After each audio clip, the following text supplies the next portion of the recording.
મોરબીના ઐતિહાસિક મણિમંદિર નજીક આવેલી વિવાદિત દરગાહનું ગેરકાયદે દબાણ આખરે દૂર કરવામાં આવ્યું છે।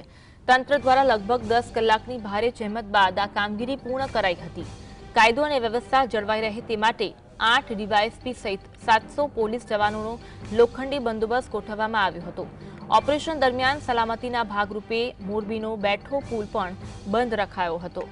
મોરબી શહેરમાં રાતભર પોલીસનું પેટ્રોલિંગ રહ્યું હતું। 8 ડીવાયએસપી સહિતનો પોલીસ સ્ટાફ ખડેપગે હાજર રહ્યો હતો અને દબાણની કાર્યવાહી કરવામાં આવી હતી। 10 કલાકની ભારે જહેમત બાદ આ કામગીરી પૂર્ણ કરવામાં આવી છે, જેમાં 8 ડીવાયએસપી સહિત 700 પોલીસ જવાનોનો લોખંડી બંદોબસ્ત રહ્યો।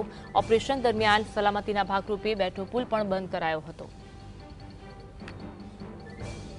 જે પ્રકારે મણિમંદિર પાસે આવેલ જે અવૈધ જે ધાર્મિક બાંધકામ હતું તેને તોડી પાડવા માટેની કામગીરી છે તે હાથ ધરવામાં આવી હતી। જે પ્રકારે કહી શકાય કે 10 કલાકની ભારે જહેમત બાદ કહી શકાય કે આ જે અવૈધ ધાર્મિક બાંધકામ છે તેને તોડી પાડવામાં આવ્યું હતું ને તમામ જે કાટમાળ છે તેને દૂર કરવાની કામગીરી છે તે હજી સામાન્ય રીતે જોવા મળી રહી છે। જે રીતે મોરબીમાં કહી શકાય કે આ જે અવૈધ ધાર્મિક બાંધકામને લઈ અને ક્યાંક જે ટોળાઓ છે તેમને પથ્થરમારો કે તોડફોડની કામગીરી છે તે હાથ ધરી હતી। તેને લઈને પોલીસ છે તે સજ્જ બની હતી અને તાત્કાલિક આ જે ટોળાઓ હતા તેમને વિખેરી પાડ્યા હતા। જે રીતે કહી શકાય કે મોરબી સહિત આજુબાજુના જે જિલ્લાઓ છે સુરેન્દ્રનગર, જામનગર, રાજકોટ રૂરલ આ તમામ જગ્યાએથી જે પોલીસનો બંદોબસ્ત છે તે માંગી લેવામાં આવ્યો હતો। 700 થી વધારે જે પોલીસ કર્મીઓ છે તે આ બંદોબસ્તની અંદર જોડાયા હતા। 8 જેટલા જે ડીવાયએસપી છે તે પણ આ જે કામગીરી છે તેમાં જોડાયા હતા। હાલ પણ કહી શકાય કે મોરબીની અંદર શાંતિપ્રિય માહોલ છે તે જોવા મળ્યો છે।